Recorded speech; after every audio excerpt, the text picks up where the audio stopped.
Party కార్యకర్తగా ఉన్నది.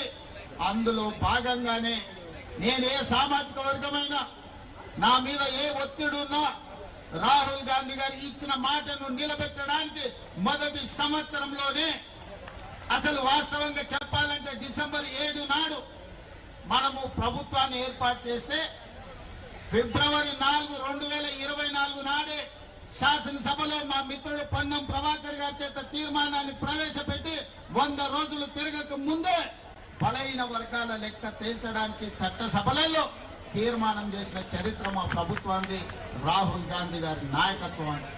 అక్కడి నుంచి మొదలుపెట్టి ఆ ప్రక్రియను ఫిబ్రవరి 4, 2025 నాటికి పూర్తి చేసి చట్టసభలలో ప్రవేశపెట్టినాం.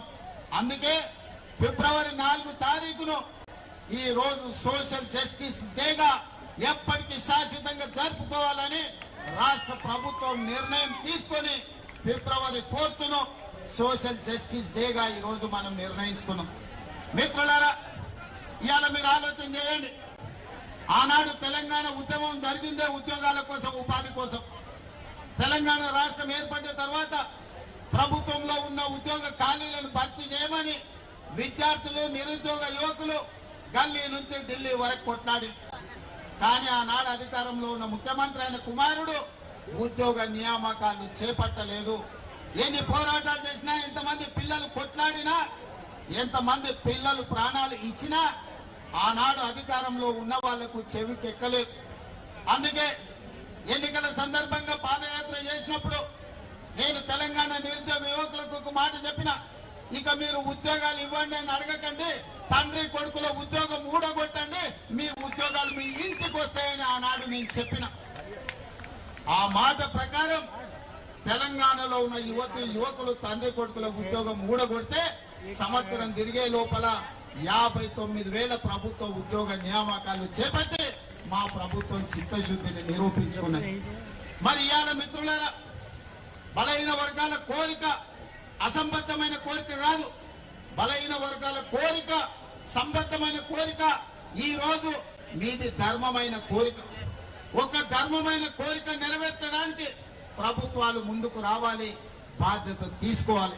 కానీ భారతీయ జనతా పార్టీ ఈనాడందుకు సిద్ధంగా లేదు. వాళ్ళకి విధానపరమైన ఆలోచననే బలహీన వర్గాలకు వ్యతిరేకం. ఇంతకుముందు మిత్రుడు శ్రీనివాస్ గౌడ్ చెప్పిన అంశాలను నేను మళ్ళొకసారి చెప్పదలుచుకున్నా. ఆనాడు మొరార్జీ దేశాయ్ గారు ఈ దేశంలో ఉన్న బలహీన వర్గాల లెక్క తేల్చాలి, ఈ జనాభాలో జాతుల యొక్క లెక్క తేలాలి అని మండల్ కమిషన్ ను నియమించి మండల్ కమిషన్ ద్వారా నివేదిక అడిగింది. ఆ మండల్ కమిషన్ ఈ దేశంలో 52% బలహీన వర్గాలు ఉన్నారు, 27% రిజర్వేషన్ ఇవ్వాలి అని వారి ప్రతిపాదన ఇచ్చారు. కానీ కొంతకాలం వాయిదా పడ్డది. విపి సింగ్ గారు వచ్చిన తర్వాత ఈ మండల్ కమిషన్ ను దుమ్ము దులిపి దీన్ని అమలు చేసి మొదలు పెడితే ఆనాడు భారతీయ జనతా పార్టీ కుట్ర చేసి మండల్ కమిషన్ కు వ్యతిరేకంగా కమండల్ యాత్రను చేపట్టి ఈ దేశంలోనే మండల్ కు వ్యతిరేకంగా కమండల్ విధానాన్ని తీసుకొచ్చింది భారతీయ జనతా పార్టీ. ఆ భారతీయ జనతా పార్టీ ప్రతినిధే ఈ రోజు నరేంద్ర మోడీ గారు ప్రధానమంత్రి ఈ దేశంలో ఉన్నాడు. నేను ఈ రోజు ఒక మాట చెప్పదలుచుకున్నా. శ్రీమతి ఇందిరాగాంధీ గారు దళితులు కాదు, ఆదివాసీ కాదు. కానీ శ్రీమతి ఇందిరాగాంధీ గారు దళితుల పట్ల, గిరిజనుల పట్ల, ఆదివాసుల పట్ల అమ్మలాగా వ్యవహరించి వాళ్ళకి రిజర్వేషన్లను అమలు చేయడమే కాదు, సొంత ఇల్లు కట్టుకోవడానికి ఇల్లు ఇవ్వడమే, ఇందిరమ్మ ఇల్లు ఇవ్వడమే కాదు, ఆవిడ అసైన్మెంట్ చట్టాన్ని తెచ్చి భూస్వాముల దగ్గర వేలాది లక్షలాది ఎకరాలను ప్రభుత్వం గుంజుకొని ఎస్సీ ఎస్టీ బీసీలకు అసైన్మెంట్ పట్టాలు ఇచ్చి భూ యజమానులను ఇందిరమ్మ చేసింది. అందుకే ఇవాళ ఏ ఎస్సీ, ఏ ఎస్టీ, ఏ తండా, ఏ గూడానికి వెళ్ళు వాళ్ళ ఇండ్ల ఇందిరమ్మ ఫోటో ఉంటుంది. మా అమ్మ ఇందిరమ్మ అని అంటారు.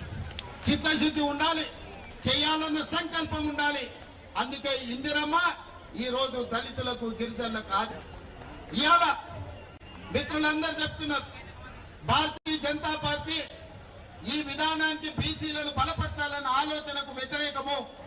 అందుకే ఈరోజు ఎన్ని రకాల ప్రయత్నాలు చేసినా ఈ రోజు బీసీల లెక్కలు చేయాల్సి వస్తుందని 2021 జనాభా లెక్కల్ని వాయిదా వేసి ఇవాళ 2025 సంవత్సరం వచ్చినా జనాభా లెక్కలు చేయడం లేదు.